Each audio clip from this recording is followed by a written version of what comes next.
Chosen one. Heaven saw what you did. You made the hard choice when the easy road seemed more appealing. You silenced your flesh when the world begged you to follow its noise. You obeyed when obedience cost you everything. And even though no one clapped, even though no one said, "Well done," heaven did. The unseen realm trembled the moment you said yes to God. Angels recorded it. Demons recoiled. Your quiet obedience carried the sound of thunder in the spirit. You see, obedience is not glamorous. It does not come with applause or recognition. It often feels like loss.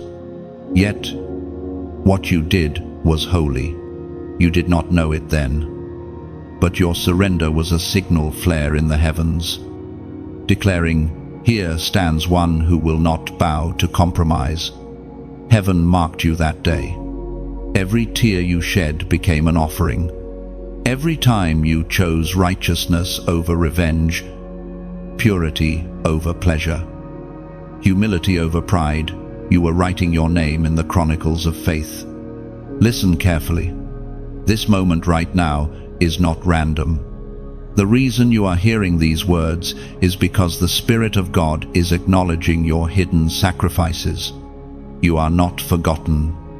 You are not overlooked. Heaven remembers the night you almost gave up but didn't. Heaven remembers the day you forgave when you could have fought. Heaven remembers when you walked away from what was breaking you, even though your heart screamed to stay. Chosen one. Obedience is the highest form of worship. It's not the songs sung on Sunday that move mountains. It's the yes whispered in pain. It's the small acts of surrender when no one is watching that bring forth heaven's power. You've wondered, did it matter? Did my obedience change anything? The answer, beloved, is yes. You did the right thing. The Spirit of the Lord says your obedience was a seed, not a loss. And that seed is about to break through the soil. When you thought you were being buried, you were actually being planted. What looks hidden is about to bloom. The silence after your surrender was not absence, it was incubation. Heaven does not rush harvest, it perfects it. There were nights you questioned if you'd misheard God. There were days you felt mocked for believing, for waiting, for holding on to integrity when everyone else compromised. But the throne has spoken. Heaven never ignores obedience. Every yes you've given is accounted for in divine memory. Every act of trust is stored in heaven's treasury. We are reminded through the writings of David in the Psalms. Chapter 23, verse 5. You prepare a table before me in the presence of my enemies. That is not a promise of future reward. It is a revelation of now. Even as you hear this, God is setting the table. Those who mocked you will see the feast prepared for you. What was meant to break you will become the platform for your rising. Your faithfulness was never wasted. Every unseen act is becoming visible favor. So do not regret saying no to what glittered. Do not mourn what you lost in obedience. You lost nothing eternal. You simply traded temporary comfort for eternal crowns. The tests you endured are birthing testimonies that will outlive you. Heaven calls you brave. Heaven calls you loyal. Heaven calls you chosen. And now, beloved, you stand at the threshold of reward. The Lord Himself is stepping into your story. The delays are ending. The answers are moving. The season of divine silence is turning into a season of divine announcement. You will soon see why it had to be this way. You will realize that what you released in tears returns multiplied in joy. So pause and take a deep breath. You are not behind. You are right on time. The very act of listening now is a sign that heaven is aligning you for the next move. The voice that once whispered, "Wait," is now whispering, "Watch." Heaven says, "You did the right thing." The right thing is rarely the easy thing, but it always leads to glory. You were not meant to fit in, you were meant to stand apart. That's why you felt resistance. That's why isolation wrapped around you like a shadow. But light is breaking through now. Your story will become a testimony of divine justice, a declaration that obedience still moves mountains. Chosen one. This message is not coincidence, it's confirmation. Heaven paused the noise of the world to tell you your obedience was not in vain. God saw it. God is rewarding it. If these words are stirring your spirit, take a prophetic step of faith like share and subscribe so that the message of obedience can reach other chosen ones who need to hear it. And before you scroll, comment this number below as a declaration of faith, 777, symbol of completion, divine reward, and heaven's perfect alignment. There were moments when the path of comfort whispered your name. It promised ease, applause, and a sense of belonging. It told you, no one will know if you take the shortcut. And for a fleeting moment, it seemed reasonable. But something deep inside you refused. That inner fire, the still, stubborn voice of heaven rose within and said, "No, not this way." You walked away from what was convenient, from what looked rewarding in the short term, and you chose the narrow road. That single decision altered everything. You may not realize it yet, but the heavens shifted when you chose obedience over convenience. The spiritual realm takes notice when a soul chooses principle over popularity. You could have blended in, but you didn't. You could have justified compromise, but you couldn't betray your calling.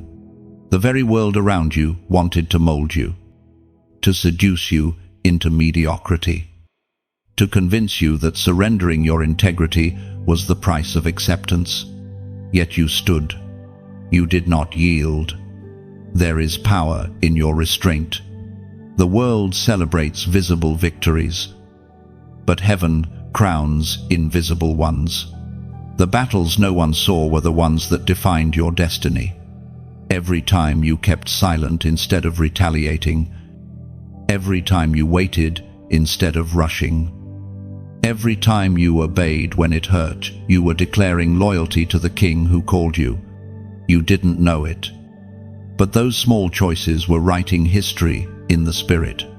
You see, God never measures success the way people do. People count what's loud, heaven counts what's loyal. People look for outcomes, God looks for obedience. When you said no to compromise, heaven said yes to you. When you rejected what was easy, you were chosen for what is eternal. The path of obedience is rarely lit with comfort. It is a road that demands courage, because it often leads through uncertainty. You may have walked away from opportunities that seemed golden. You may have lost friends who could not understand your conviction. You may have faced silence when you expected applause. But the kingdom of heaven saw your sacrifice and recorded your obedience as worship. Even now, there are angels assigned to the fruit of your no. What you turn down in secret will open doors in public. You didn't miss your moment, you defined it. Obedience repositions destiny. You stepped out of what would have trapped you and into what will transform you. The apostle reminds us in his letter to the Corinthians, chapter 9, verse 24. Do you not know that in a race all runners run, but only one gets the prize, so run. Every act of obedience is like a seed that breaks the soil of eternity. It disappears for a while, hidden under pressure and darkness. But when the time comes, it bursts forth with fruit that cannot be ignored. That is what is happening in your life. You may not yet see the reward, but the root system of your obedience is deep and alive. It is preparing to bear fruit in season. Sometimes, obedience looks like loss. Sometimes it feels like stepping backward. But in the Spirit, you are advancing. You cannot lose when you align with the will of God. Every door you closed out of obedience was protection. Every friendship that faded was pruning. Every delay that disappointed you was a setup for greater alignment. Chosen one, understand this. The true test of loyalty is not in moments of blessing, but in moments of temptation. You were tested, and you passed. You may have trembled, but you did not fall. You may have questioned, but you did not quit. That is the mark of divine maturity, the ability to obey when understanding is absent. You didn't know it, but your obedience sent ripples through generations. Others will be blessed because of your stand. You broke cycles of compromise. You shattered patterns of disobedience that ran through your bloodline. Heaven calls you a pioneer, one who rebuilds ancient paths. And now, there is peace following you. The peace that surpasses understanding has begun to settle over the areas that once brought you confusion. The very things that used to pull you backward no longer have power over you. You've stepped into a new level of authority, one purchased through obedience. The enemy tried to convince you that obedience would make you miss out, but he lied. You haven't lost anything worth keeping. What you surrendered was merely a disguise, a counterfeit blessing meant to distract you from your destiny. What's coming next will prove that God's plan was worth the wait. Heaven whispers now, hold your ground. You are not merely surviving, you are sowing. You are building a foundation that others will one day stand on. You have proven that obedience is not weakness, it is strength under divine control. The comfort you denied will return as true rest. The joy you sacrificed will return as lasting fulfillment. Every no spoken in faith is about to return as heaven's yes. You could have chosen comfort, but you chose calling. And for that, heaven calls you faithful. There are seasons when obedience feels like silence, when the heavens seem closed, and all you have left is faith that whispers, keep going. You've walked through those nights, the ones when no one saw your tears, when you held your peace while being misunderstood, when you prayed and the answer seemed delayed. Those were not wasted moments, they were holy ground. Every unseen tear, every whispered prayer, every silent endurance was heard by the one who never slumbers. You carried a weight no one else could bear. You smiled through battles that would have broken others. You stayed faithful when giving up would have been easier. And though people saw your calm exterior, they never saw the warfare beneath your composure. Heaven did. The Father counted every breath you took under pressure. Every night you wrestled between surrender and despair. You were never alone. Even when loneliness tried to convince you otherwise. Chosen one, do not despise the hidden seasons. They are where God builds warriors. The weight you carried alone trained your spirit for the destiny ahead. God often hides his strongest vessels in silence because noise can corrupt purpose. You thought you were forgotten, but you were being fortified. Every trial you faced was refining your obedience into authority. Every storm you endured was qualifying you for the anointing you now carry. There is something sacred about pain endured in faith. The world calls it suffering, but heaven calls it preparation. What you endured privately is becoming your public testimony. The depth of your struggle determines the reach of your impact. And the reason the battle was so intense is because your calling is significant. Scripture reveals this truth through the writings of Matthew. Chapter 6, verse 6, "And your Father who sees in secret will reward you openly." That one line is heaven's promise to you. Every secret act of obedience is about to manifest as open reward. You may not have been seen when you sowed, but you will be seen when you reap. The very areas where you endured rejection will become the platforms of your recognition. God is not unjust, He remembers. The silence you faced was never a punishment. It was an invitation to deeper trust. Sometimes God hides His face not to abandon you, but to reveal your true faith. When He is silent, He is watching. When He seems absent, He is observing how you respond in the dark. And you, beloved, responded with faith. You did not curse Him in the valley. You worshipped. You did not abandon your calling in confusion. You stayed. You didn't understand, but you obeyed anyway. That is what separates the chosen from the common. You see, the path of the called is not paved with comfort, it's carved through surrender. You have walked that path. You have wept on that road. But every step you took left a trail of light. And now, heaven is about to follow that trail to your reward. The time of isolation is ending. The time of unveiling has come. Even the people who misunderstood you were part of the shaping. God used their rejection to teach you resilience. He allowed their absence to make room for His presence. He permitted your loneliness to purify your loyalty. Every unanswered question was building something eternal within you, unshakable faith. You carried the weight alone. But you will not carry the blessing alone. What is coming will overflow. The reward for private obedience is always public favor. You will see doors open, not because of networking or strategy, but because of divine remembrance. Heaven is whispering your name in places you've never been. Do not regret the solitude. That was where you met the voice of God most clearly. It was in silence that you discovered your true strength. It was in stillness that you learned to discern His whispers. That's what the chosen must learn before they are revealed how to move with God, even when they can't see Him.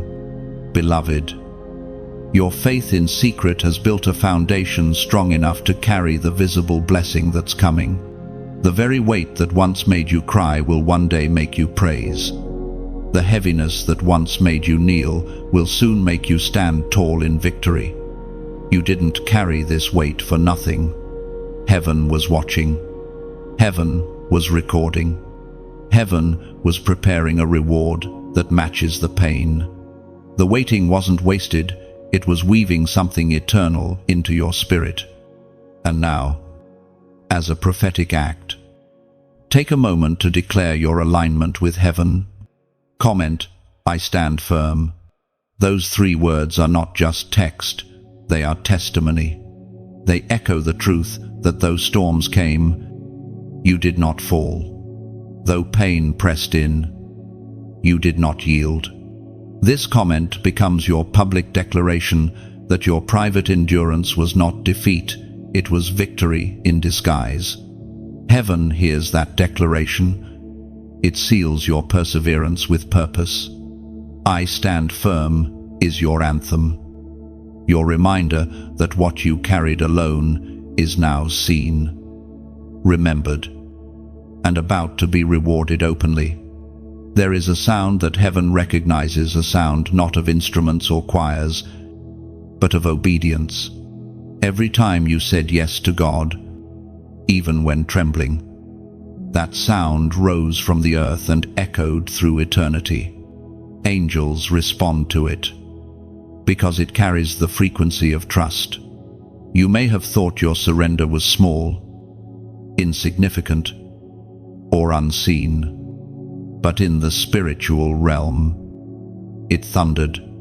Every act of obedience releases a vibration that heaven amplifies. You have to understand, obedience is not about perfection, it's about alignment. Heaven does not require flawless execution, but willing hearts. You did not have to be the strongest, the loudest, or the most visible. All you needed was the courage to say, "Yes, Lord." That one word carries more weight in eternity than 1,000 words of empty worship. When you obeyed, you participated in something far greater than yourself. You became a vessel of divine order in a world of rebellion. You might not have seen it, but spiritual currents shifted the moment you agreed with heaven. When you forgave that person who wounded you, angels rejoiced. When you turned away from temptation, demons lost ground. When you chose to walk in truth instead of convenience, the kingdom advanced through your life. Heaven does not measure obedience in scale, but in sincerity. What seems small on earth is monumental in eternity. A single act of kindness, a prayer whispered through tears, an offering made from lack, all of it resounds beyond time. You are not just following rules, you are echoing the heart of God. The world has taught you that obedience is restriction, but heaven calls it liberation. Every yes you've given to God has freed you from invisible chains. The more you obeyed, the lighter your spirit became. Obedience opens heaven's flow because it aligns your frequency with divine will. It brings order where there was chaos, peace where there was confusion. The prophet Samuel once spoke words that still pierce through centuries. He said in the first book of Samuel, chapter 15, verse 22, "To obey is better than sacrifice, and to heed is better than the fat of rams." Those words were not just instruction, they were revelation. God desires your heart more than your performance. He is moved by surrender more than by display. Sacrifice can be public, but obedience is personal. Sacrifice can impress men, but obedience touches God. That is what you have done. You have touched heaven with your obedience. You have created harmony between your will and His. That harmony draws divine favor like gravity. It attracts blessings, not as rewards to be earned, but as responses to divine order. Every time you obey, you echo the nature of Christ. He Himself became obedience, embodied obedient even unto death. That's why your obedience carries power. It's not merely moral behavior, it's spiritual warfare. When you align with heaven, darkness loses authority over you. The enemy cannot accuse what is submitted. He cannot hold captive what is surrendered. And though obedience can feel lonely, it is never fruitless. The delay you feel is not denial, it's design. God is not ignoring your faithfulness, He is multiplying its effect. Every yes compounds in the Spirit. You will soon find that one act of obedience in your past has unlocked 10 doors in your future. That is how the kingdom works. Quiet faith creates loud harvests. Your obedience has already begun to echo through others. Someone watched your restraint and found courage to stay righteous. Someone saw your humility and discovered hope. Your yes became a map for others who were lost. That is legacy obedience that multiplies beyond you. Do not underestimate what your surrender set in motion, even when you cannot see the fruit. Trust that it's growing. Heaven has perfect timing, and obedience always positions you for divine intersection, where what God promised finally meets what you prepared for. So rest in this truth: you have already moved heaven. You didn't need to shout, prove, or strive. All it took was your quiet agreement with the will of God. You are the sound of obedience on the earth. And that sound cannot be silenced. There is a record in heaven. Chosen one. A sacred archive where nothing is forgotten, not one prayer, not one sacrifice, not one act of obedience whispered in faith. You may think your yes was small, but in eternity it was written in golden ink. Heaven keeps meticulous records, and your obedience has not gone unnoticed. There are scrolls that bear your name, and they are being unsealed even now. You see, God is not a taskmaster demanding performance. He is a Father treasuring devotion. When you said yes to Him in the quiet, when you forgave in pain, when you gave when it hurt, each of those moments became a divine entry. The unseen yes of a faithful heart carries the fragrance of heaven. Angels breathe it in, demons flee from it. It is the aroma of surrender that fills the throne room. Your yes is a seed planted in holy soil.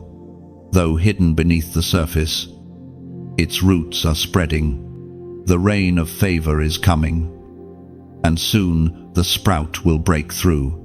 What was invisible will become undeniable. The harvest is not a question of if, but when. Heaven has recorded your obedience not as duty, but as love. For obedience is love expressed through action. The Lord remembers the day you gave up something precious because He asked.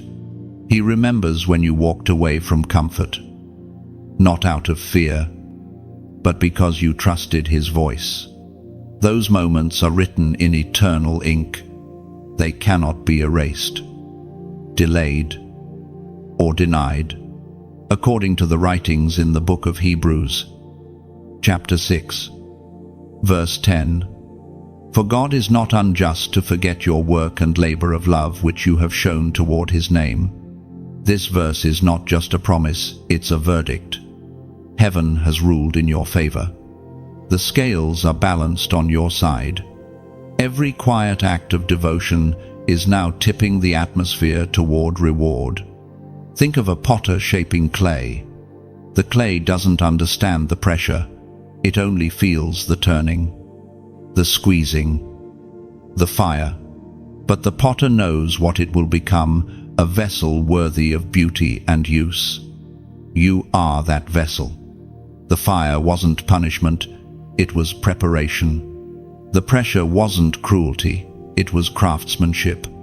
Heaven has recorded every turn of the wheel, every spark from the kiln, and soon the potter himself will place you where your light will be seen. Think of a composer writing music. There are pauses between notes, moments of silence that seem empty, but without them, the melody loses its shape. Your silence, your waiting, your patience were those divine pauses. Heaven was writing a symphony, and your obedience is the melody that gives it meaning. And perhaps the best way to describe it is this: your life is a lighthouse. You stood through the storm, unmoving, shining for those lost in the sea of confusion. Many will never know how close they came to shipwreck before your faithfulness pointed them toward shore. That is the weight of your yes. You have become a guide without even knowing it. So now, as you listen, understand that heaven's record of your obedience is becoming heaven's response. The same hand that wrote your faithfulness into the book is now turning the page to reward. The winds are shifting. The season is changing. And what you carried in obscurity will soon be revealed in glory. Beloved, let this moment also be a reminder that the message you are hearing now, this flow of divine confirmation, is part of a greater mission. You are not just a receiver of light. You are a vessel that helps it reach others. When you share, you are not just pressing a button, you are extending a beam of that lighthouse farther into the storm, helping another soul find home. When you subscribe, you are anchoring yourself to this stream of messages so that your faith continues to grow with every revelation. And when you like, you are lifting the signal higher, allowing heaven's word to echo louder through the noise of the world. And if you ever feel led to donate, do it not out of obligation, but as worship, like pouring oil on the feet of Jesus.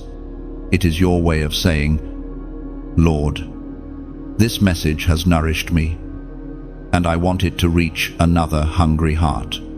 Every seed sown becomes a ripple of light. Every act of giving sustains the fire that keeps the lighthouse burning through the darkest nights. This is not about transaction, it's about transformation. It's about keeping the flow of anointing alive, about joining hands across the unseen to say, let this light continue. Chosen one, you are part of something eternal. The same record that holds your obedience now holds your participation in God's work. Nothing given in faith ever vanishes. It returns, pressed down, shaken together, running over. The Father remembers everything, and He rewards faithfully. So breathe deeply now. Let this truth settle in your spirit. Your obedience is not forgotten. Heaven keeps the record. Heaven holds the proof. The reward is already being released, not because you demanded it, but because you obeyed. You have been faithful with little, and soon you will be trusted with much. The scroll of your obedience is turning. The chapter of reward begins now. Chosen one, there comes a sacred moment in every believer's journey, a moment when heaven begins to exchange what was surrendered for what is divine. This is that moment for you. You gave up something that cost you deeply. You let go of what you loved because obedience demanded it. You released people, plans, even parts of yourself that no longer aligned with your calling. That release tore you, but heaven called it worship. You stood before the invisible altar and laid down your dreams like Abraham laid down Isaac. You did not understand, but you trusted. You did not see the outcome, yet you obeyed. That obedience became a transaction between heaven and earth, your offering for His promise, your surrender for His supply. You didn't just let go of something, you made room for God to fill it. And now, the season of divine exchange is here. Heaven never takes without intending to return multiplied. The moment you surrendered what was breaking you, heaven began preparing what will build you. Everything you lost in obedience is returning, transformed. What was withheld is about to be released. Think of the farmer who sows seed into the soil. For a while, the earth seems silent. The ground looks empty. But under the surface, there is life moving. The seed is breaking open. Transformation is happening where eyes cannot see. That's what your obedience has done. It planted a seed beneath the surface of your sacrifice. Now, the soil is trembling with growth. Heaven speaks clearly through the words in the book of Isaiah, chapter 61, verse 3. He gives beauty for ashes, the oil of joy for mourning, and the garment of praise for the spirit of heaviness. That is your promise. God is exchanging your ashes for beauty, your mourning for dancing, your sorrow for songs of deliverance. The very thing that looked destroyed is becoming divine decoration. What was once pain will now become purpose. When you chose to let go, it felt like loss, but it was alignment. You stepped out of your plan and into His. That exchange, the surrender of your will for His, activated something eternal. Heaven's economy always multiplies what's yielded. You see, when you released what hurt, you didn't lose it, you sanctified it. The love you gave, the trust you offered, the forgiveness you extended, none of it vanished. It ascended. It became worship in motion, recorded in the unseen. You gave it to the King, and the King never forgets what is given in faith. Chosen one, can you feel it? The air is different now. The heaviness is lifting. The spiritual atmosphere is shifting. You are stepping into the divine exchange, the turning of sorrow into testimony. You will soon see why certain doors had to close, why certain relationships faded, why certain seasons ended. God was not rejecting you. He was replacing what could not hold your future. It's like the refining of gold. When the heat rises, the impurities surface. The goldsmith doesn't apply fire to destroy the metal, but to purify it. That's what your trials did. They burned away what could not stay. And now, you are shining, unbreakable, refined by obedience. Some of what you lost was never meant to remain. Heaven saw the unseen weight you carried, and mercy removed it. It hurt. Yes, but it saved you, because God will never allow you to keep something that keeps you from Him. You were not being punished, you were being preserved. Now, your hands that once released in pain are being filled with purpose. The empty spaces are becoming sacred spaces. The tears you cried watered the soil of your promise. Every act of letting go was not the end, it was the planting of a new beginning. Listen carefully. Beloved, divine exchange is not a transaction of fairness, it's a transfer of grace. You give God your ashes, and He gives you beauty beyond comprehension. You give Him your brokenness, and He gives you peace that surpasses understanding. You surrender control, and He releases miracles. This is your turning point. The things that once drained you will now sustain you. The people who once left you will be replaced by those who honor you. The empty rooms in your life will soon echo with laughter again. Heaven does not take without intent, it restores with precision. And so, as a prophetic declaration, seal this word with a number, comment 444 below. 4 is the number of divine order, of stability, of foundation. When you type that number, you are not merely interacting, you are aligning. You are saying, Lord, I receive the exchange. I receive order after chaos. I receive the stability that comes after surrender. Heaven sees faith in action. Even in the simplest of gestures, that number becomes your signature in the Spirit. Your agreement that the old has passed and the new has begun. Let the angels take note. This is the day of divine exchange. The ashes of your yesterday are turning into the beauty of your tomorrow. You are not empty, you are being refilled. You are not forgotten, you are being prepared. The pain was real, but so is the promise. Chosen one, breathe this in. Your obedience made room for heaven's abundance. The exchange has begun. The wilderness was never punishment, it was preparation. The silence, the dryness, the long nights of wondering if God had forgotten you, were not signs of abandonment. They were sacred classrooms where your faith learned to breathe without sight. Every desert has its purpose, and every obedient heart eventually sees it bloom. You walked through barrenness, but it was not without design. Heaven was planting something in that dry ground, something that could only grow in isolation, in the wilderness. Distractions die. There are no crowds to applaud you, no noise to hide behind. There is only you and God, and that is where he begins his deepest work. When the noise of the world faded, his whisper became clear. When every source of comfort was stripped away, you learned to draw life directly from his presence. What looked like loss was actually transformation.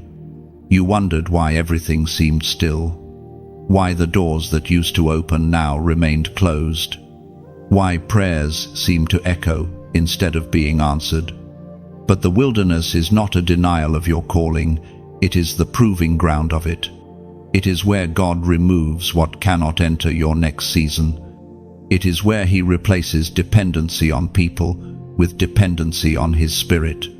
It is written in the book of Isaiah, chapter 35, verse 1, "The desert and the parched land will be glad. The wilderness will rejoice and blossom like the crocus." Those words are not metaphor, they are prophecy. You have reached the point where the dry places begin to sing. The same land that once held your tears will now hold your testimony. The same silence that once frightened you will soon resound with laughter. The desert will bloom, not because the climate changed, but because you did. Obedience transforms wastelands into gardens. When you continued to trust in the barren season, you activated heaven's principle of renewal. Faith does not remove the desert, it irrigates it. The water you longed for began to flow the moment you chose to believe, even when you couldn't feel it. Rivers were forming beneath the surface of your pain. Every seed of obedience you buried in the wilderness is now pushing upward. You are standing at the edge of manifestation. What was invisible is becoming visible. The ground that once cracked beneath your feet is now fertile with promise. Do not look at what is still dry.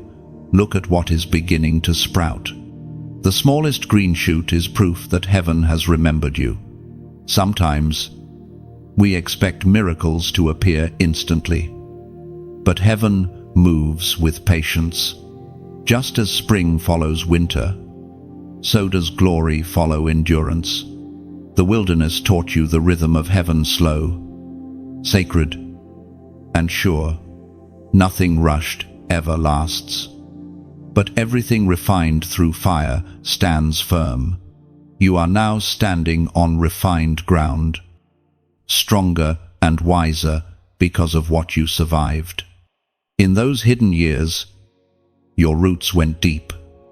You were growing downward before you could grow upward. God was anchoring you in himself, so that when the winds of favor come, you will not be uprooted.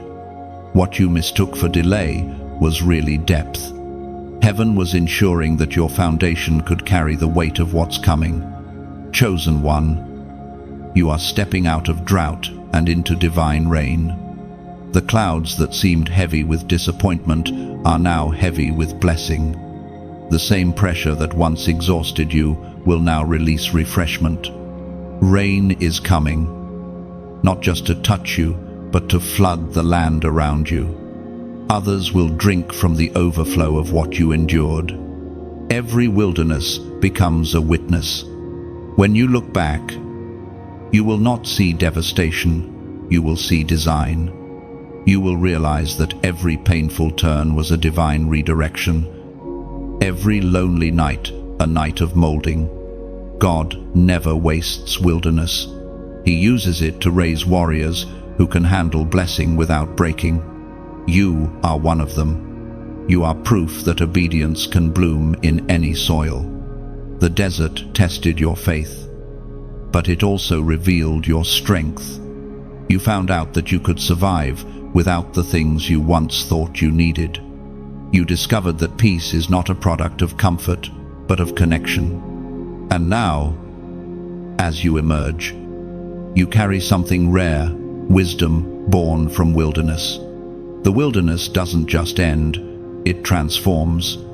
It becomes a testimony that echoes to others still wandering. They will see your bloom and find hope for their own barren ground.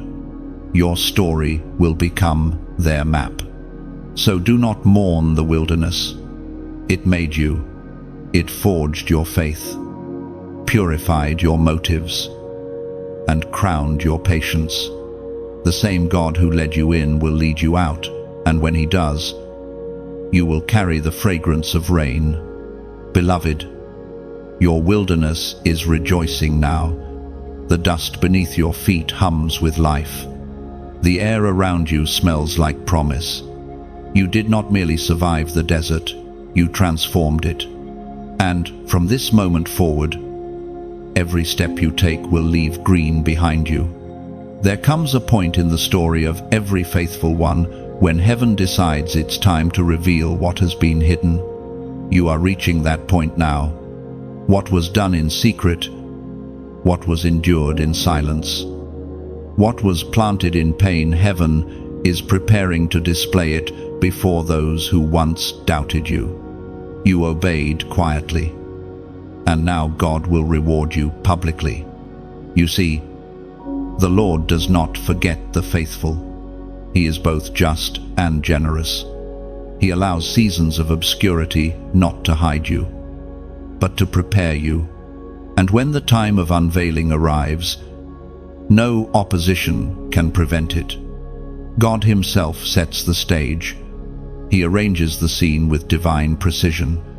The table he prepares is not only for nourishment, but for vindication. We are reminded through the writings of David in the Psalms. Chapter 23, verse 5. You prepare a table before me in the presence of my enemies. You anoint my head with oil. My cup overflows. That table is not a metaphor. It is a reality being built in the Spirit even now. It represents God's justice manifested in your life. It is not vengeance, it is vindication. Those who questioned your obedience will see its fruit. Those who mocked your faith will witness your favor. The very stage of your suffering will become the scene of your celebration. The beauty of God's justice is that he doesn't need to humiliate your enemies. He simply elevates you. The light he places on your life exposes the darkness without you ever needing to fight. Your elevation is your evidence. You will not have to defend yourself. Your fruit will speak. Think of Joseph, forgotten in a prison, accused without cause. Yet one divine moment lifted him from confinement to command. No trial lasts forever when heaven has decreed reward. You, too, have been through your own version of that cell, small, silent, suffocating, but like Joseph, your obedience has been your key. The dungeon was not the end, it was the doorway to destiny. When God prepares a table, he does not do it in secret. He invites witnesses, not so they may envy, but so they may understand that obedience produces fruit. You will sit at that table not as a victim, but as a vessel of his goodness. Every scar will have meaning. Every wound will have wisdom. Every loss will have become a lesson. This is the nature of divine reward. It is both restoration and revelation. God doesn't just return what was lost. He reveals why it had to be lost. The very pain that once made you question his purpose will now prove his perfection. You will look around the table he sets before you and realize that every delay was design. Beloved, the oil mentioned in that scripture is not ordinary oil. It is the oil of distinction. When God anoints your head, he is marking you publicly for favor. The fragrance of that anointing cannot be hidden. It draws opportunities, attracts divine connections, and establishes you in places your name was never spoken before. This is the oil that turns ordinary obedience into extraordinary elevation. The overflowing cup is more than abundance, it is overflow that blesses others. Your blessing will not stop with you. The people who watched your endurance will drink from the overflow of your faith. What once flowed as tears will now flow as testimony. You will not only sit at the table, you will serve others from it. Understand this, the table is not a moment, it's a season. God doesn't just invite you for one meal, He establishes you there. You will not visit the place of favor, you will dwell in it. The same hands that once wiped your tears will now lift your chin. The same ground that saw your mourning will echo with rejoicing.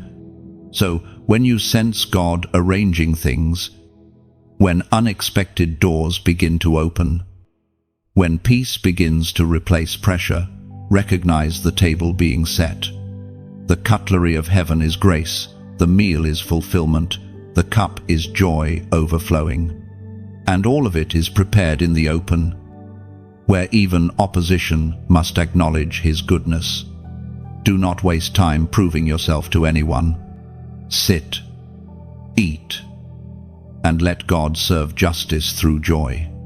The table prepared before your enemies is not about them, it's about Him. It is the visible proof that obedience is never forgotten, and faithfulness is never wasted. Beloved, lift your eyes. The feast of favor has begun. You have walked through storms that few understood. You have endured silence, separation, and the weight of misunderstanding. But now, heaven calls you by a new name, faithful. Not because you never doubted, but because even in doubt, you stayed. The quiet endurance that carried you through dark valleys has drawn the gaze of the Almighty. You may not have realized it, but your patience was worship. When the world shouted for attention, you chose stillness. When bitterness tried to take root, you chose forgiveness. When giving up felt easier, you chose faith. Heaven saw it all. And though the recognition of men may have passed you by, the crown of heaven has been prepared for you. You are not forgotten, you are crowned. It is written in the letter of James, chapter 1, verse 12. Blessed is the one who perseveres under trial. They will receive the crown of life promised. This is not poetic exaggeration, it is a spiritual decree. Perseverance is not passive endurance. It is active loyalty under pressure. Every time you refused to compromise, you added another gem to your crown. Every time you endured without retaliation, you shaped it with gold. Your crown was not formed in comfort, but in conflict. It gleams with the glory of your silent victories. You didn't know it, but heaven was crafting royalty from your resilience. Every sigh, every prayer, every sleepless night became part of your coronation story. While others may wear crowns of success, you wear a crown of faithfulness. The angels recognize it, the darkness fears it. It's the mark of one who stood firm when everything else fell apart. Chosen one. Understand, this faithfulness is heaven's currency. Where the world sees weakness, heaven sees worth. You were not just surviving the storm, you were proving your trust. Obedience in hardship is the rarest form of worship, and you gave it freely. You didn't need a stage. You didn't need applause, you simply needed Him. And now, the reward of that faithfulness is beginning to manifest. You are entering a season of holy recognition, where God Himself will honor what the world ignored. Opportunities will begin to flow toward you, not because you chased them, but because your integrity called them forth. There is a fragrance around faithful ones, a divine aroma that attracts what is meant for them. You carry that fragrance now. You might feel weary, but weariness is not weakness, it is proof of battle. You fought well. You stayed when walking away would have been easier. You prayed when silence felt unbearable. You trusted when nothing made sense. Heaven calls that kind of heart unstoppable. The enemy tried to break you, but all he did was expose your strength. Faithfulness builds foundations that storms cannot shatter. What you have now is not just endurance, it's authority. You have authority over despair because you have conquered it. You have authority over waiting because you've endured it. You have authority over loss because you've survived it. That's what crowns are made of, hard-won authority through tested love. The crown you carry may not yet be visible, but it's real. It is the symbol of heaven's trust. God does not crown the careless, He crowns the consistent. And you have proven that your faith is not dependent on blessings, but anchored in belief. So when the next challenge rises, remember, you are already crowned. You don't need to earn it, you need to wear it. Carry yourself like one who has already overcome. Let humility be your scepter and peace your robe. Those who mocked your patience will soon see your promotion. And when they do, let your response be grace. The truly crowned do not compete, they bless. Beloved, if your heart feels this word resonating, if something in your spirit whispers, "That's me," then let heaven and earth agree with your declaration. Comment, "I remain steadfast." Write it as a testament, not for validation, but for confirmation. When you type those words, you are not merely engaging, you are establishing spiritual truth. You are saying, "I will not bend under pressure. I will not trade my peace for panic. I will not give up my faith for comfort." That simple act is prophetic alignment. It's how faith speaks in the digital age, through confession, through agreement, through small acts that echo eternal truths. Heaven hears every keystroke spoken in faith. You have worn your pain like armor, but now it becomes your crown. The season of proving is ending. The season of shining is beginning. Let your spirit rest in this truth. Your perseverance was not wasted. It has been recorded, remembered, and rewarded. The King who called you has watched your journey. He is placing the crown upon your head, not for perfection, but for endurance. And as He does, all of heaven stands in honor. You are crowned. Beloved, wear it with grace. You are stepping into the season where invisible faith becomes visible fruit. For so long, you believed without seeing, prayed without hearing, sowed without reaping. But heaven has declared it is time for manifestation. The waiting that once felt endless is now giving birth to evidence. Your obedience is about to take form tangible, undeniable, miraculous. When God moves to reward obedience, it often begins quietly. The small signs appear first, the unexpected message, the sudden peace, the opportunity that seems too aligned to be coincidence. These are not random moments, they are divine confirmations that the spiritual seeds you've planted are breaking through the soil. The psalmist once wrote in the Psalms, chapter 84, verse 11, "No good thing does He withhold from those whose walk is blameless." You have walked that blameless road, the narrow path of surrender. You didn't chase after blessings, you chased after obedience. And now, blessings are chasing after you. Beloved, manifestation is not magic, it is maturity. It is the moment when heaven trusts you enough to hand you what it once only promised. God never withholds to punish, He withholds to prepare. And now, your preparation has reached its completion. What was once in waiting has been released. Picture a sunrise breaking over a long, dark valley. The first light doesn't erase the night instantly, it slowly transforms it. That's what is happening in your life right now.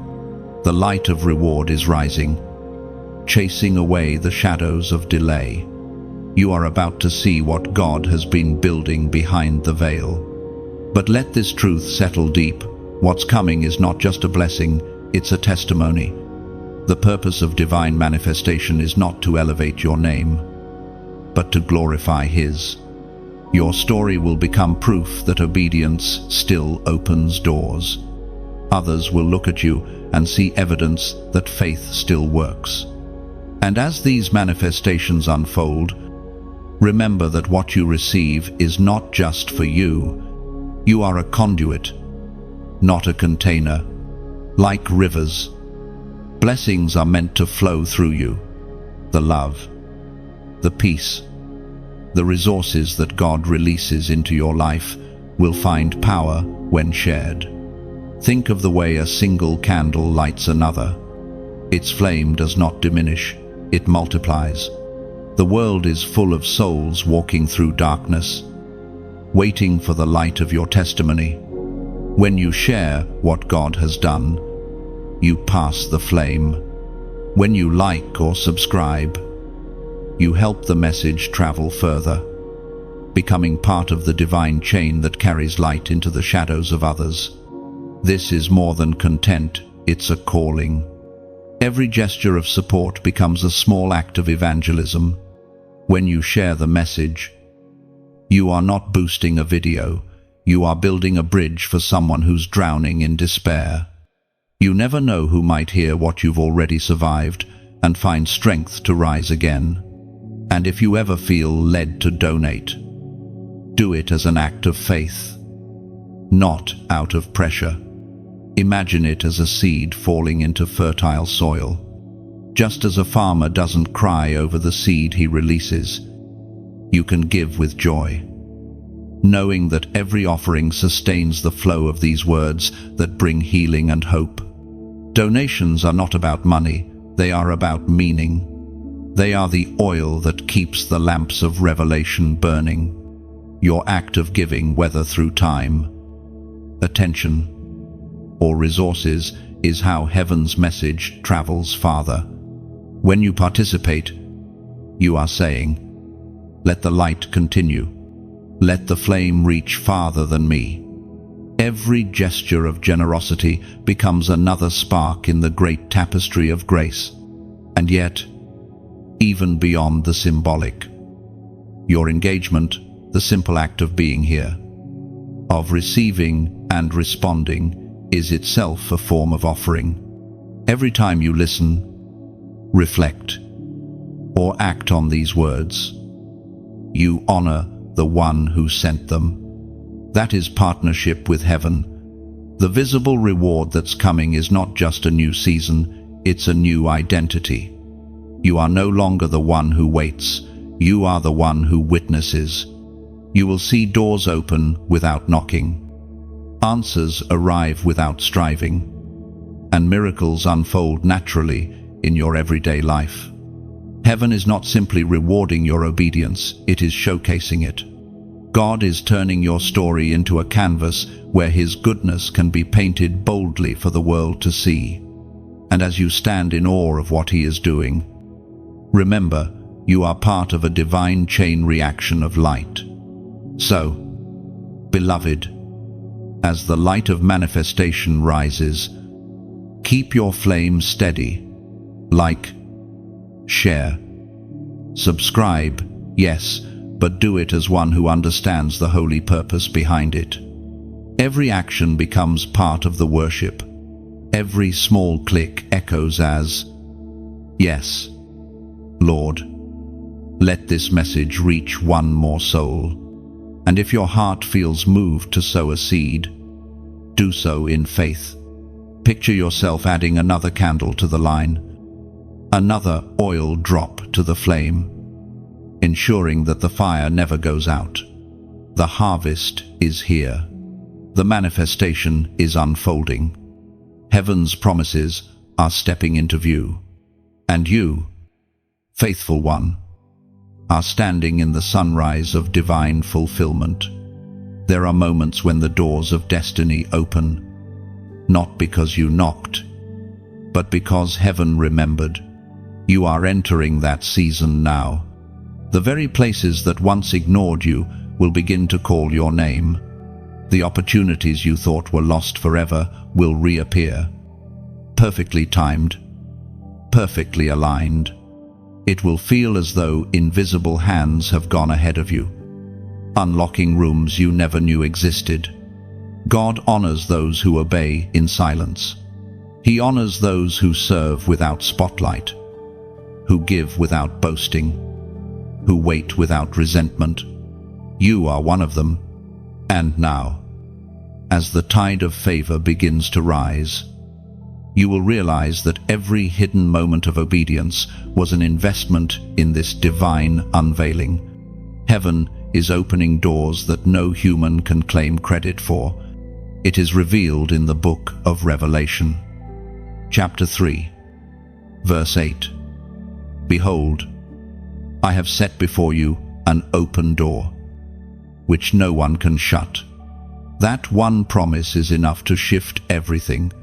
When God opens a door, it does not creak, it swings wide. It does not depend on your connections or qualifications. It depends solely on His decision.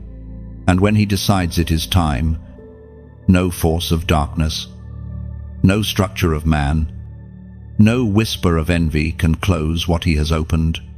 For years, you may have wondered why certain doors stayed closed. You tried your best, you prepared your heart, you prayed fervently. Yet, opportunities seemed to slip away like sand through your fingers. It was never rejection, it was redirection. Heaven was reserving the right moment, because an open door at the wrong time can still lead to ruin. God's timing isn't delay, it's divine protection. Now, the alignment has come. The closed doors of yesterday are becoming the corridors of tomorrow. Some of the very things that once turned you away will now seek you out. The favor that felt delayed was never denied, it was simply being refined. Like wine maturing in silence, your season of waiting has produced depth, patience, and wisdom. When heaven opens doors, they are not just physical, they are relational, spiritual, emotional. Some of these doors will come as new friendships that feel divinely orchestrated. Others will arrive as opportunities you didn't apply for, but somehow fit you perfectly. Some will be breakthroughs in areas that once felt blocked: healing, restoration, peace, clarity. It will be as though you are walking through a hallway of grace, each door leading you deeper into destiny. But even as they open, remember, doors are not rewards for effort, they are responses to obedience. You didn't earn them, you aligned with them. Think of a keyhole that only fits one shape. Your years of surrender, refinement, and endurance have carved you into the perfect fit for the doors that now appear. Every hardship was shaping your edges, every delay refining your design. You are now the key heaven has been waiting to use. The beauty of divine doors is that they do not lead to isolation, they lead to influence. What God is entrusting you with will not only bless you, it will bless others through you. These new openings are not about your comfort, but your calling. They will stretch you, challenge you, and reveal the greater purpose behind your perseverance.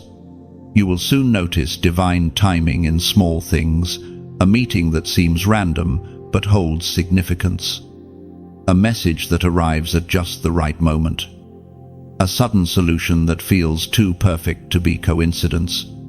These are not accidents, they are appointments. Heaven has been arranging them while you remained faithful in the waiting. Chosen one, walk through these doors with humility.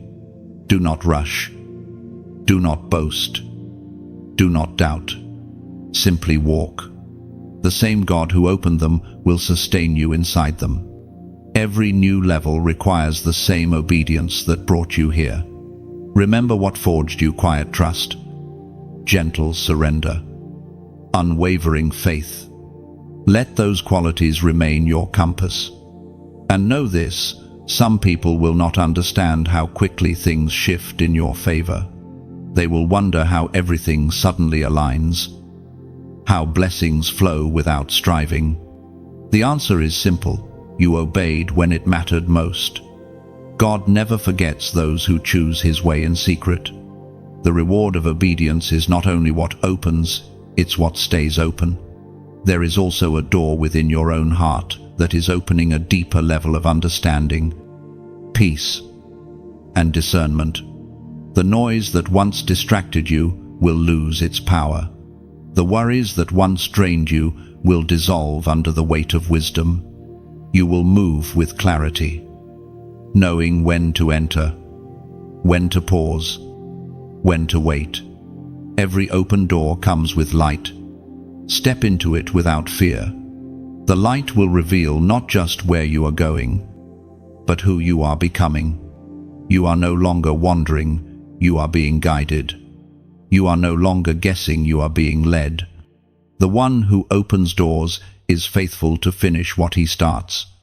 So lift your head, beloved.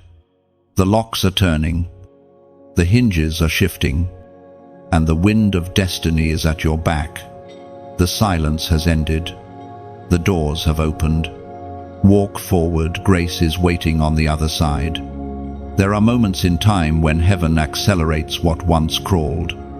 What took years to form suddenly shifts in days. What once felt distant suddenly stands at your doorstep. You are in that moment now. The Spirit of God has issued a divine command over your life, an instruction that breaks delay, an acceleration that no human hand can hinder. For so long, you walked faithfully through slow seasons. You prayed, you planted, you persisted. Yet everything seemed to move inch by inch. But beloved, acceleration is not about speed, it is about divine synchronization. Heaven is aligning your obedience with its timing. And when alignment meets readiness, miracles move faster than logic. In the writings of Moses, we read in the book of Deuteronomy, chapter 28, verse 13, "The Lord will make you the head and not the tail.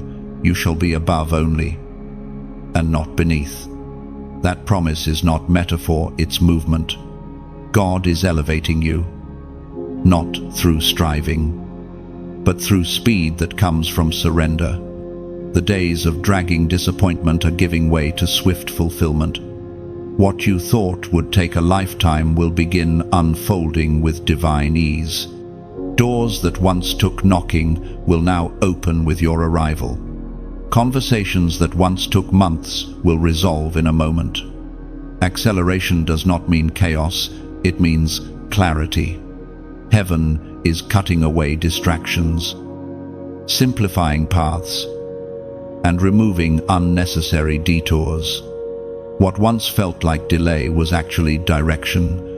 God was ensuring that when you ran straight toward destiny. He was preparing the runway, clearing obstacles, arranging encounters, and protecting your timing. Acceleration requires readiness, and you are ready now. Your character has caught up with your calling. Your obedience has matured into authority. You no longer move from emotion, you move from discernment. The wilderness taught you endurance. Now heaven is teaching you velocity. You are not being pushed, you are being propelled. There will be moments when it feels like everything is happening all at once. Don't panic, praise. It's not overwhelm, it's overflow. Heaven is redeeming time. The years you thought were wasted are being compressed into divine recovery. Every tear, every waiting night. Every closed door, they were not loss. They were deposits of time, now returning with interest. Acceleration also means exposure. You will find yourself suddenly visible in spaces you once prayed to reach. People will notice your light, not because you sought attention, but because light cannot hide. But remember, acceleration is not applause, it's assignment. The speed at which you rise must be matched by the strength of your humility. Imagine a river that begins to run faster. It doesn't change direction, it deepens. Its flow carves the land with more precision, shaping valleys into paths for life to follow. That's what acceleration does. It deepens your flow, increases your impact, and carries you farther than your effort ever could. And perhaps most beautiful of all, acceleration doesn't just affect your journey, it redeems your story. The mistakes, the delays, the missteps, all are rewritten under divine speed. Heaven is not only moving you forward, it's restoring what was behind. There will be signs, sudden clarity in decisions that once confused you, unexpected favor from people you never met, resources arriving without your pursuit, conversations aligning perfectly, one after another, like puzzle pieces falling into place. These are not coincidences, they are confirmations. You are under divine acceleration, chosen one. Hear this in your spirit. God is not just adding motion, He's multiplying momentum. You will walk into rooms that once felt impossible, not by pushing, but by grace. The ground that used to resist you will now recognize you. This is your catch-up season. Every missed opportunity is being rewritten. Every wasted effort is being redeemed. You will accomplish in 1 year what once took 7. You will see the kind of progress that can only be explained by divine intervention. But remember, acceleration is not about pride, it's about purpose. You are being moved quickly because there are lives waiting on the other side of your obedience. You are not running for recognition, you are running for impact. Heaven accelerates those whose hearts remain anchored in humility. So, take a deep breath. You don't have to chase what's already chasing you. Just stay in position. Stay in prayer. Stay in peace. Heaven's timeline has found you. The pace of promise is now the pace of your life. And now, as a prophetic act of alignment, comment 555 below. 5 is the number of grace, and triple grace represents multiplied divine acceleration, favor in motion, grace that outruns delay, mercy that overtakes time. When you type that number, you're saying, Lord, I receive divine speed according to your will. Heaven reads faith even through fingertips. That number becomes your declaration of readiness, your agreement with heaven's rhythm. The old slowness has broken. The new swiftness has begun. Chosen one. The wind is at your back now. Run not from fear, but from purpose. Walk into every open door with confidence. What took others years will take you moments. Because obedience has unlocked acceleration. There are seasons when God Himself becomes your defender, when words are no longer required and explanations fall silent. This is that season for you. The time for justification has ended. The time for vindication has begun. Heaven is now speaking on your behalf in ways your voice never could. You've been misunderstood, misjudged, and even misrepresented. You tried to explain, but your truth was twisted. You remained quiet, not because you were weak, but because you trusted the Judge of all the earth to do what is right. The silence you kept was not surrender to injustice, it was surrender to divine timing. Vindication is not about proving others wrong, it's about revealing that God was right. It's about heaven's justice manifesting through your story, showing that obedience, though mocked, always wins in the end. There were moments when you were tempted to defend yourself, to shout your innocence to those who misunderstood your heart. But the Spirit whispered, "Be still, I will fight for you." And you obeyed. The words of David in the Psalms, chapter 37, verse 6, ring true for this moment. He will make your righteousness shine like the dawn, the justice of your cause like the noonday sun. Notice the imagery, the dawn and the noonday sun. Dawn begins softly, barely visible.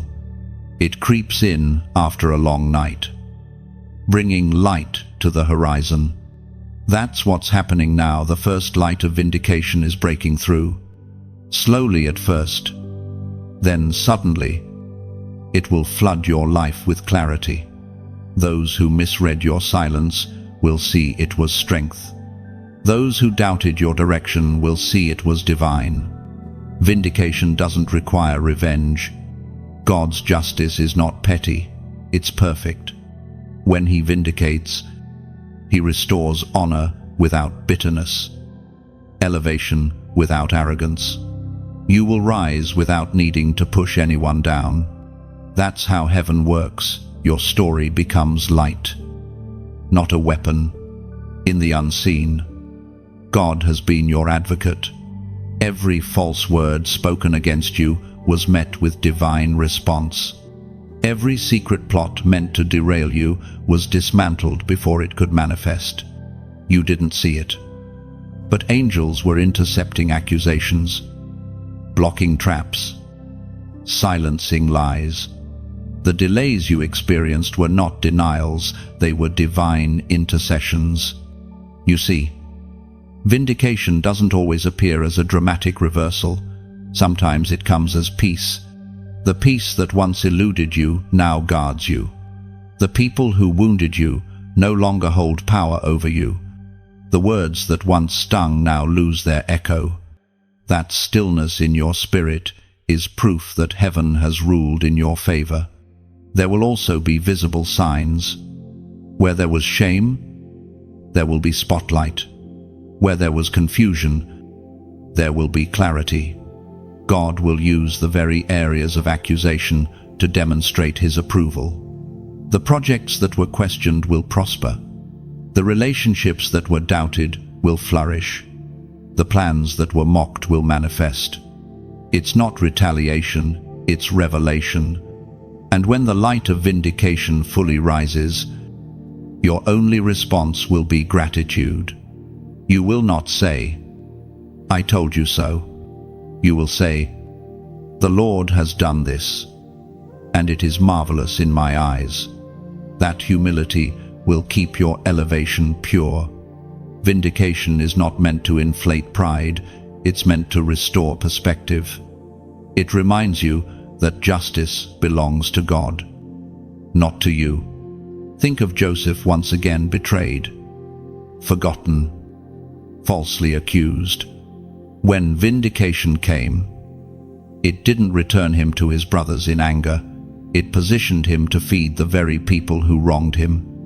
That's divine vindication. It heals, not hurts.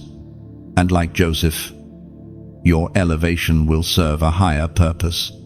Those who opposed you will one day need what you carry.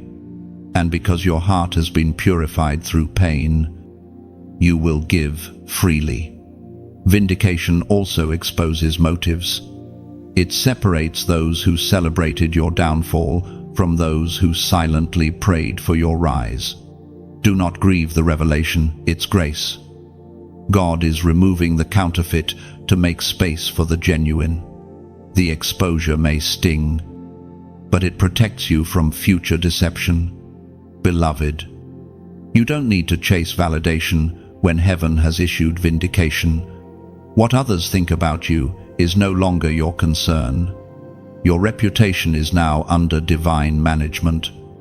God is rewriting your narrative, not with arguments, but with outcomes, the success, the serenity. The glow around your life will speak louder than any defense ever could. And perhaps the most profound part of vindication is this: it changes how you see your past. You will look back at the betrayal and no longer feel bitterness. You will look at the silence and no longer feel forgotten. Every wound that once hurt will become a window of wisdom. You will understand that God wasn't punishing you, He was protecting you. So walk in quiet confidence.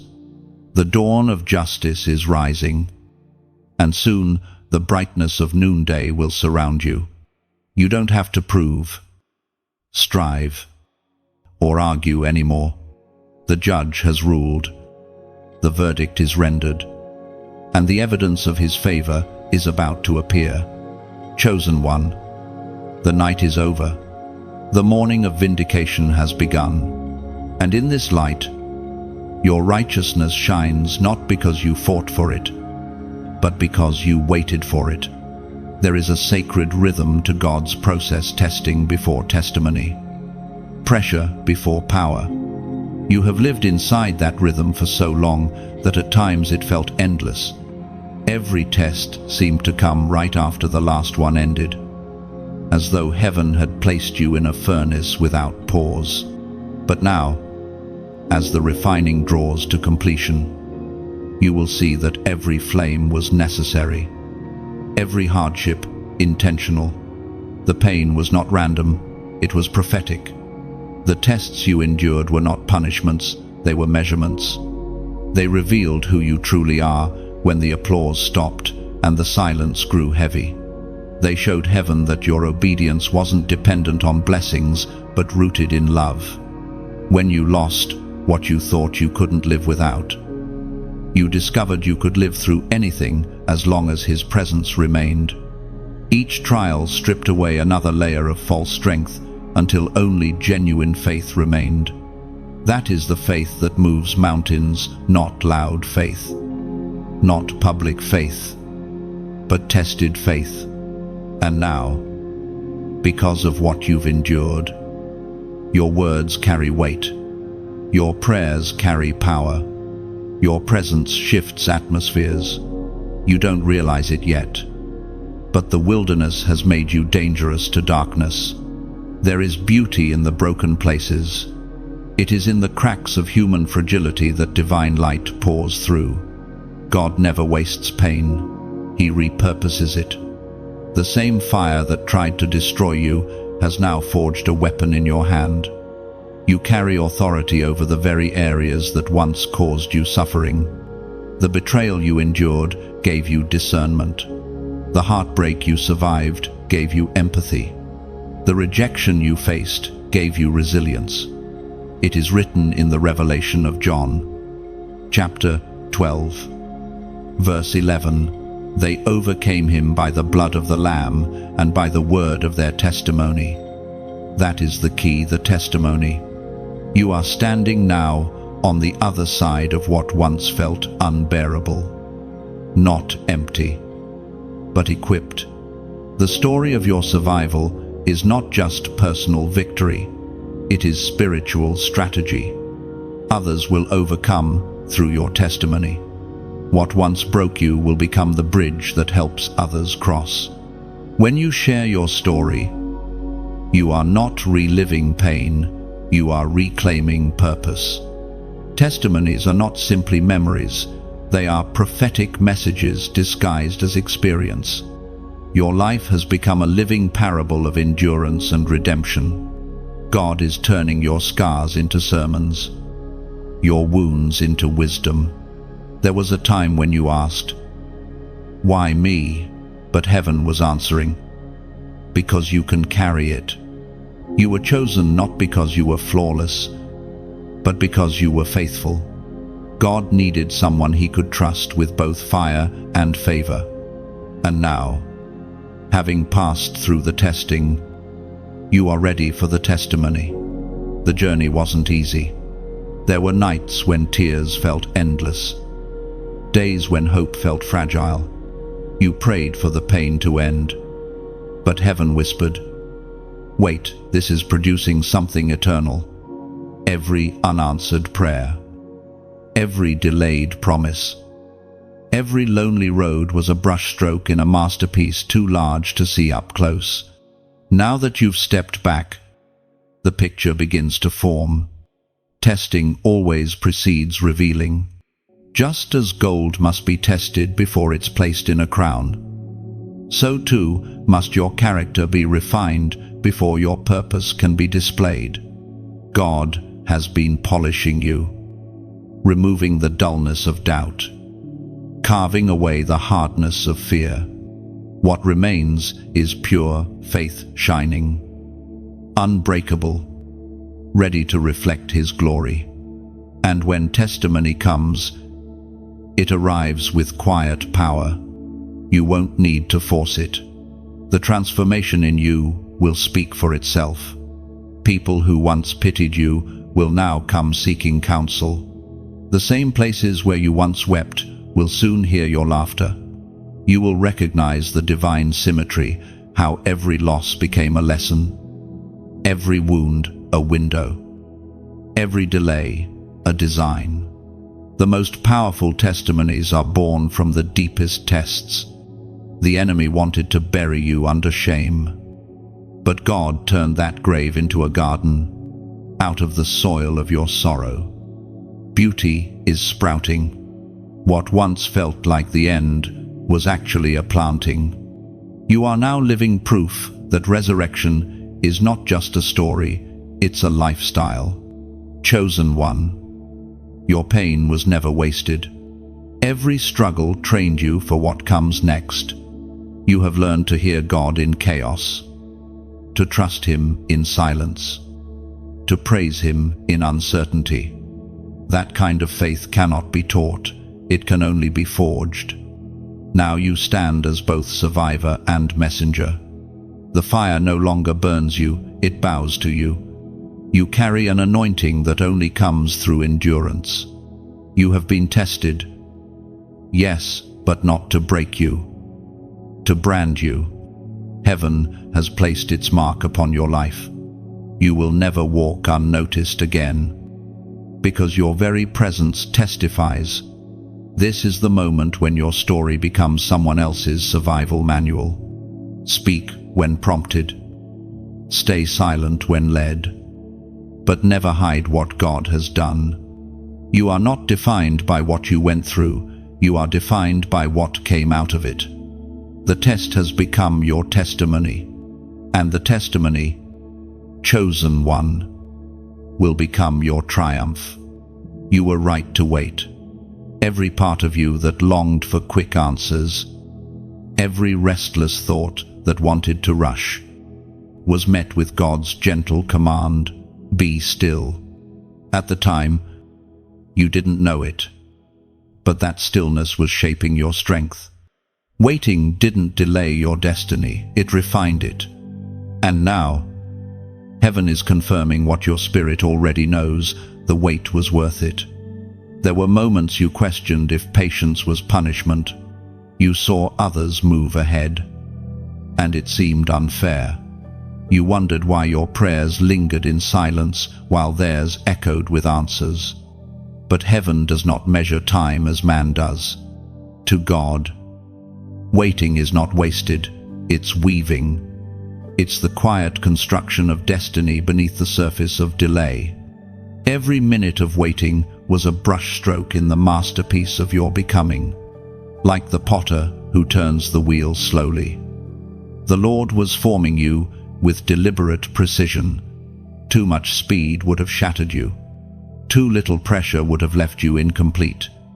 But He knew exactly when to turn, when to shape, when to let you rest. Your patience became the womb where purpose grew. In the unseen, your roots went deep. What looked like inactivity was actually intimacy. The waiting season forced you to listen, to trust, to rely on something beyond sight. It was there, in the quiet, that your obedience found its true voice. The prophet Isaiah once wrote these immortal words, found in chapter 40, verse 31. "Those who wait on the Lord shall renew their strength. They will soar like eagles and endure." This verse has become the anthem of your life. You waited, and heaven renewed your wings. You were grounded for a season. Yes, but only so you could soar higher when the time came. You are about to rise, not by human momentum, but by divine wind. Waiting does not mean standing still. It means standing firm. The eagle knows when to spread its wings and when to trust the air. It doesn't chase the wind, it lets the wind carry it. That is the posture you've learned surrender, that isn't passive but powerful. Now, as your time of waiting closes, your horizon is changing color. The dawn of fulfillment glows softly, announcing that your patience has reached maturity.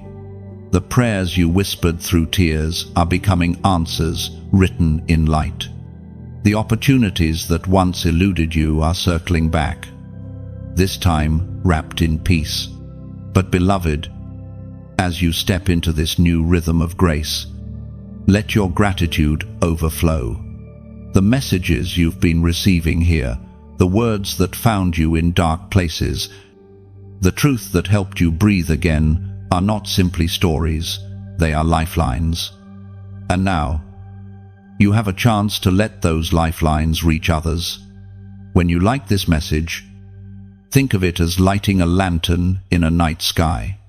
Each small flame joins another, illuminating paths for people still lost in waiting. When you share it, you extend that light across valleys and oceans, reaching someone who needs to know they are not forgotten.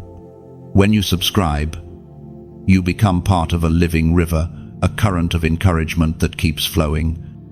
Message after message, testimony after testimony. And if your heart feels stirred to donate, let it be a quiet offering of gratitude, not out of pressure, but purpose. Imagine planting a tree whose shade you may never sit under, yet whose branches will shelter someone weary. That is what your giving does. It sustains the stream of light, the voice that keeps speaking life into broken hearts across the world.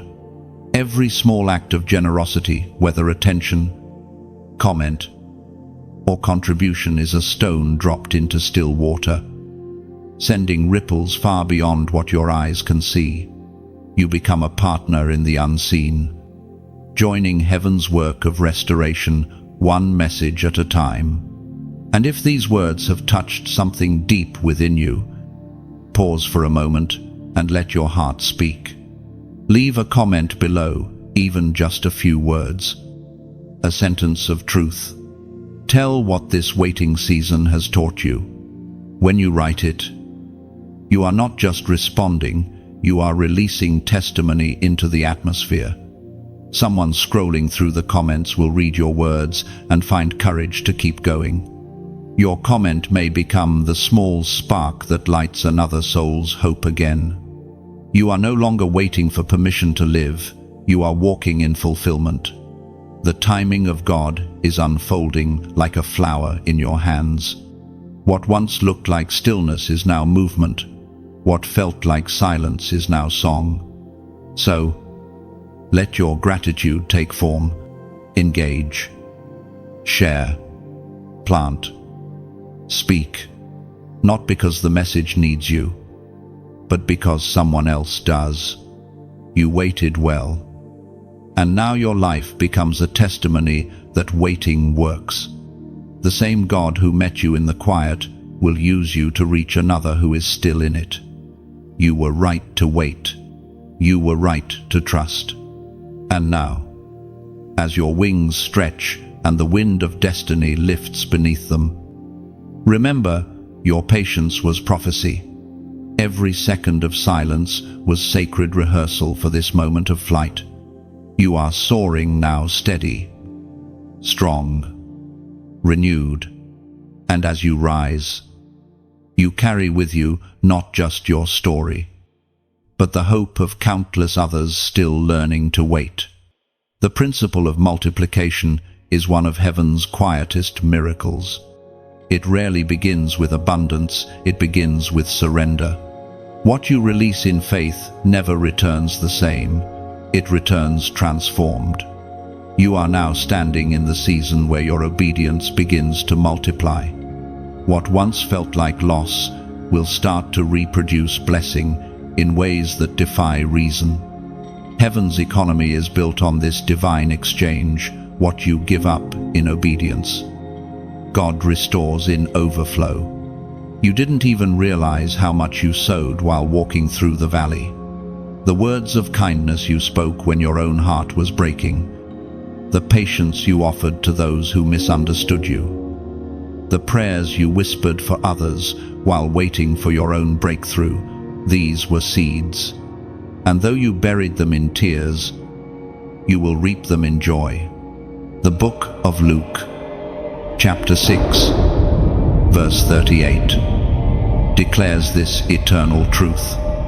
Give, and it will be given to you a good measure, pressed down, shaken, running over. These words are not poetic sentiment, they are divine law. When God measures blessing, He does not count like humans do. He multiplies. He shakes and presses, ensuring that what He returns exceeds what you released. You gave in faith. Now the overflow begins. Multiplication does not begin in wealth. It begins in willingness. The widow's oil multiplied not when she owned abundance, but when she poured the little she had. Your obedience has done the same. Every time you gave from scarcity, every time you loved from emptiness, heaven counted it as investment. The jars are filling now. Think of a field after a long drought. At first glance, it looks barren, cracked, lifeless, beyond recovery. But under the soil, seeds remain dormant, waiting for one drop of rain.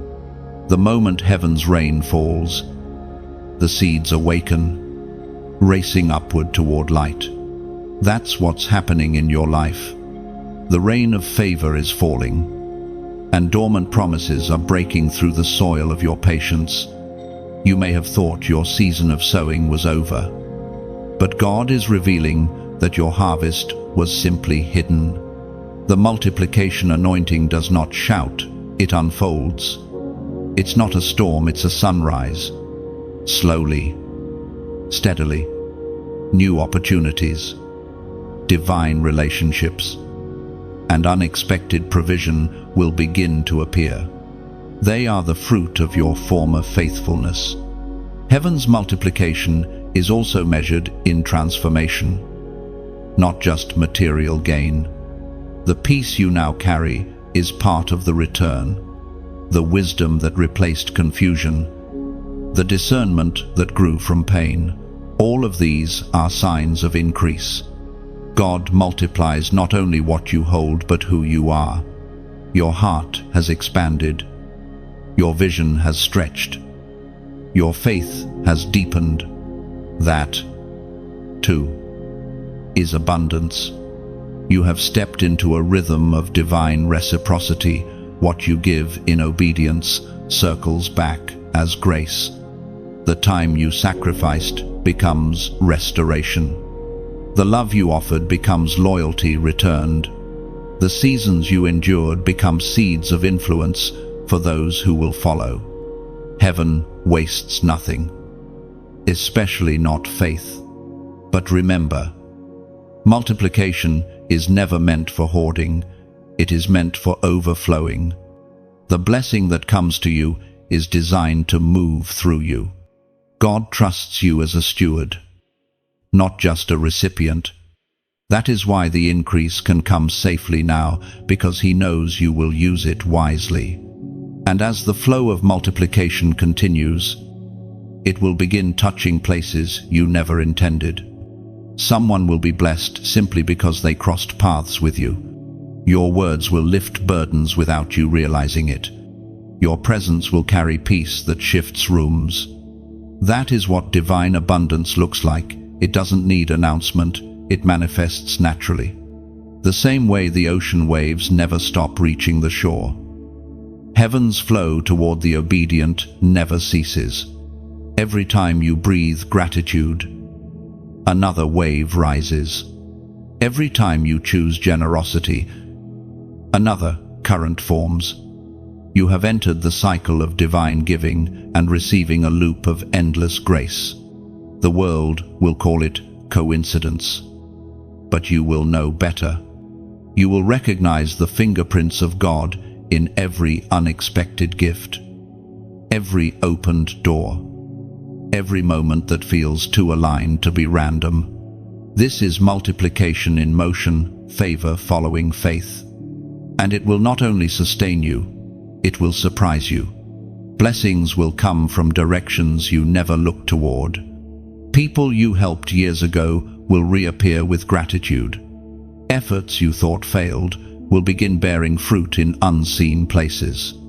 Heaven has been tracking every act of faithfulness, every offering of love, and now the harvest is mature. Do not fear the abundance. You were made for this flow, just as the seed never apologizes for becoming a tree. You do not have to shrink when blessings appear. Humility is not hiding, it is handling glory with grace. Stand tall in gratitude, but never forget the soil that birthed your fruit, the soil of obedience. This is the anointing of multiplication. It is not coming, it has already begun. You will see it in your peace, in your relationships, in your provision. The God who asked you to release is now asking you to receive. And as you do, you'll understand nothing you gave away was ever lost. It was simply waiting to return multiplied. There is a moment in every divine story when heaven crowns the faithful. It is not the crown of fame or riches, but of radiance, a light that cannot be imitated, a peace that cannot be stolen. That is where you stand now. Beloved, after obedience, after endurance, after surrender, you are being crowned in light. Heaven's acknowledgement rests upon you, and everything that once felt broken now gleams with meaning. This is not just the conclusion of your waiting, it is the coronation of your faith. You have walked through storms and silence, and yet you never left the path. Every scar you carry has become a gem in your crown. Every disappointment has become the setting for something beautiful. You are not wearing defeat, you are wearing testimony. When heaven rewards obedience, it doesn't simply give, it transforms.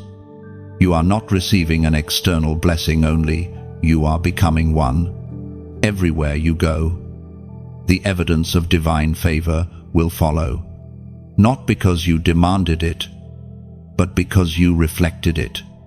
The light of God rests upon those who obey, and when that light shines, darkness cannot remain. The Gospel of Matthew, chapter 25, verse 23, records the words that now echo over your life.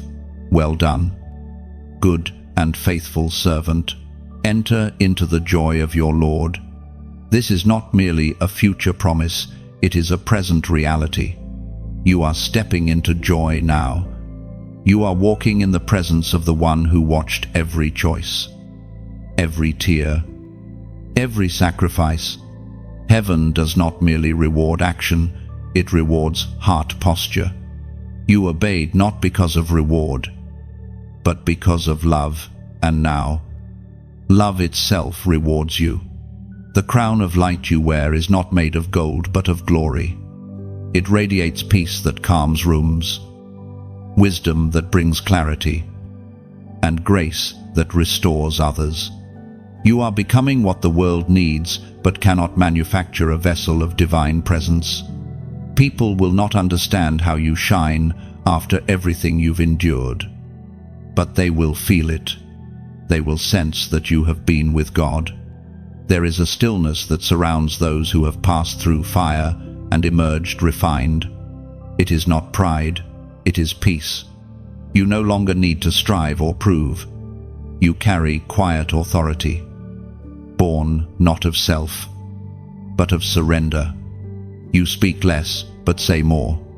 You move slower, but accomplish faster. That is what happens when the soul aligns perfectly with divine rhythm. The world may still rush, but you have learned heaven's pace. You understand now that crowns are not earned, they are revealed.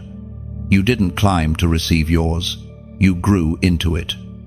Every act of obedience stretched your spirit until it could hold more light. That is the mystery of transformation. God does not place glory on you, He grows it within you. Your crown is not for display, it's for influence. Everywhere you go, you will carry the fragrance of heaven.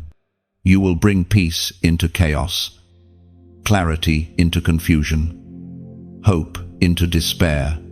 The same presence that sustained you will now overflow from you. You are no longer just the chosen one, you are a carrier of choice, a reflection of divine will manifested on earth.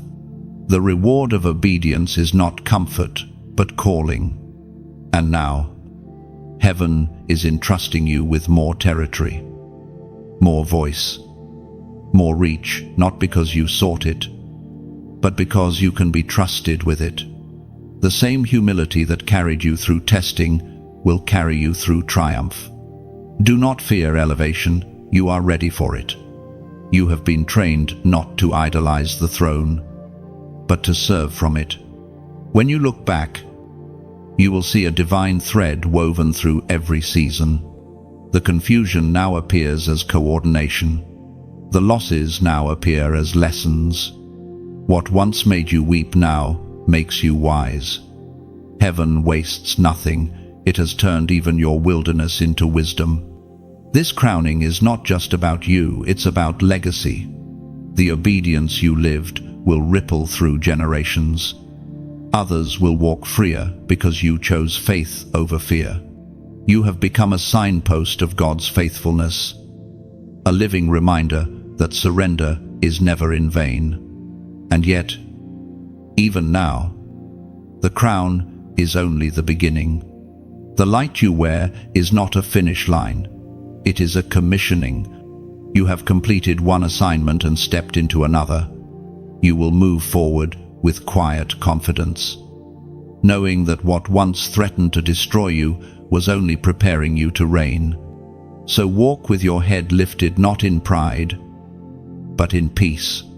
The same hands that molded you now rest upon you in blessing.